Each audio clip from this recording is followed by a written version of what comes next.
Hi, and welcome to LinkedIn for Entrepreneurs. I'm your host, Julia Zata, a LinkedIn strategist and ghostwriter, and lover of all things practical when it comes to visibility strategies. This podcast is for service-based business owners who want to build their brand on LinkedIn, attract new clients, collaborators, and speaking engagements without overthinking every post or sounding like a corporate robot. And yes, we're going to keep it actionable and fun. Let's dive in.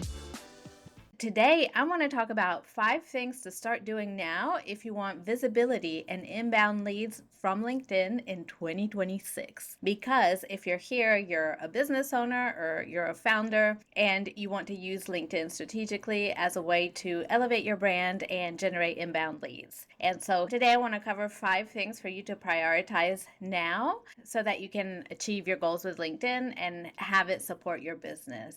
Just a little bit of context about me if we haven't met yet. My name is Julia, and I am a LinkedIn ghostwriter and content strategist supporting founders in a variety of different industries across the United States and the United Kingdom to help them build their brand on LinkedIn. So these suggestions come from the last 3.5 years of experience supporting founders with their LinkedIn content, the trends I've noticed, what I've seen works. I hope it helps you as well. These 5 things to start doing now are going to help you stay focused when it comes to what type of content and how to start showing up on LinkedIn to elevate your brand and position yourself as an expert so that you can stick in people's minds and become the person that people associate with the thing that you help with. So point number 1 is prioritize authority content to clearly communicate what you do. So what does this mean? It means that when you create content on LinkedIn, you want to make sure that you're posting about your area of expertise. You want to cut out noise. Don't post about things that are not relevant to your area of expertise because that's just a distraction.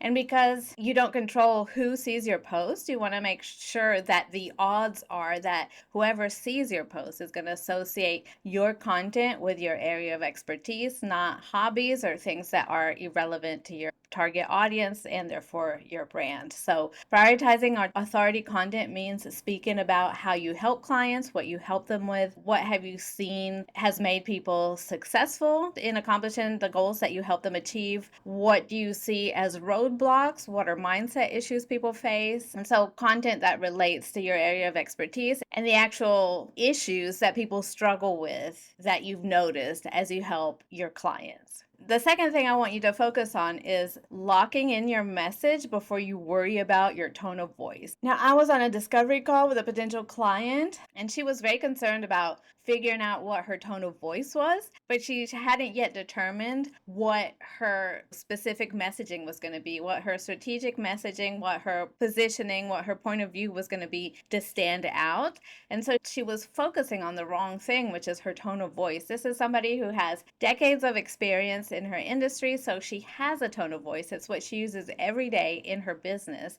And so that wasn't an issue. The issue was positioning. Like, we need to fix your positioning so that you are perceived as the expert in this area that you want to be known for, so it attracts that type of clients. The tone of voice comes second because you already have one. It's just a matter of taking your tone of voice and adapting it to LinkedIn's short form content format. But the most important thing is having a strategic positioning so that you stand out on your feed, because the feed is a little bit like a lottery or like a gamble. You don't know who is going to see your posts, and so you want to make sure that whoever does see your post is absolutely 100% clear as to who you help, how you help them, what you do, etc. You don't want to create any confusion, because confusion equals people scrolling past or not remembering you. And so you want to make sure that every single piece of content is memorable to the right audience, and you do that by locking in your messaging and positioning before you worry about anything else. So number 3 is repeat your core message instead of chasing new ideas. Now, this is about knowing how to repurpose content in a way that it sounds fresh every single single time, even though you're repeating the same core message over and over again, right? So a lot of times, I know honestly this happens to me too. Sometimes I feel like, oh, I don't know what to post. Let me go look for content ideas. But really, it's because sometimes I get bored of having to say the same things over and over again. I'd love to be,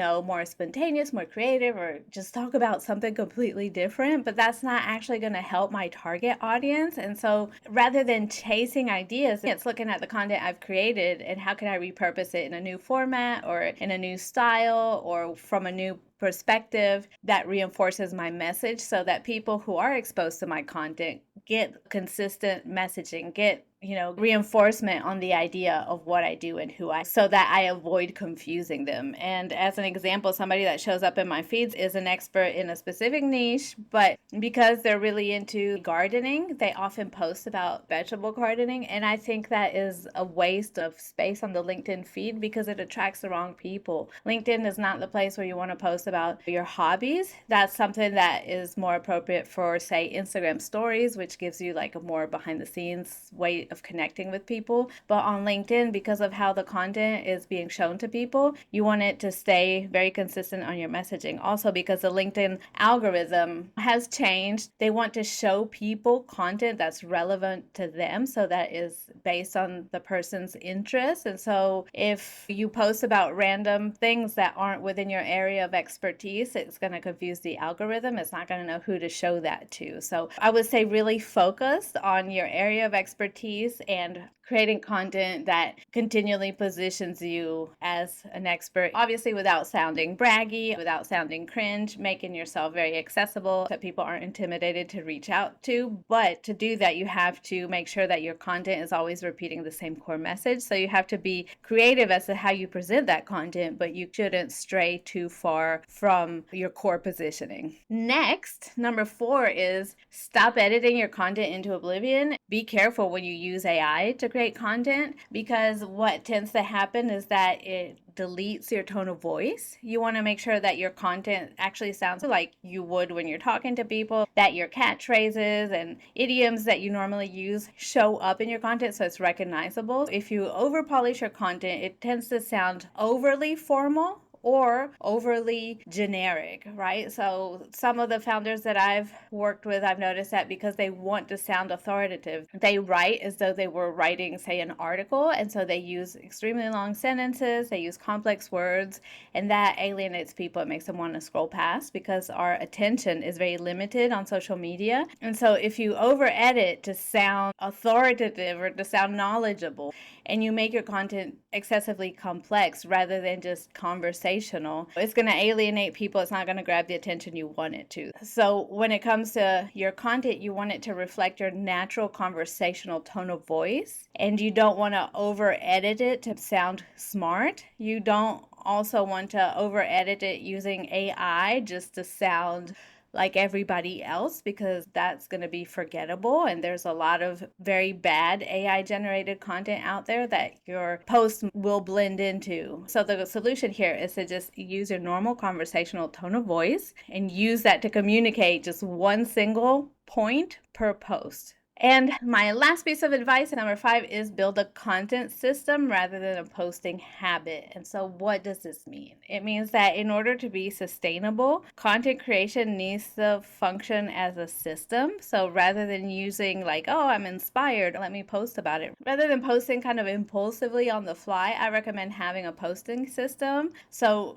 deciding how many days you want to post, what your positioning is, what the style of formats that you're going to vary are, and repeat that week after week or month after month. For example, when I'm creating content for clients, I don't create one post at a time. I batch a month's worth of content and then hand it over to the client for review. Once they've approved it, I go ahead and schedule it for them, and then we move on. This makes the whole system very efficient and sustainable. Whereas if you're posting posting when you feel like it or when you have a moment, it's very likely that your messaging is going to be confused because you're not going to be 100% focused on getting your messaging right or your positioning right. And that translates to, well, more effort on your part, but also missed opportunities when it comes to LinkedIn. Because as I've said before, we want to make sure that the algorithm understands who you are and who you help so that it can show your content to the right people. And so it can categorize your content accordingly. And if your content is a little bit all over the place because you're posting on the fly or isn't really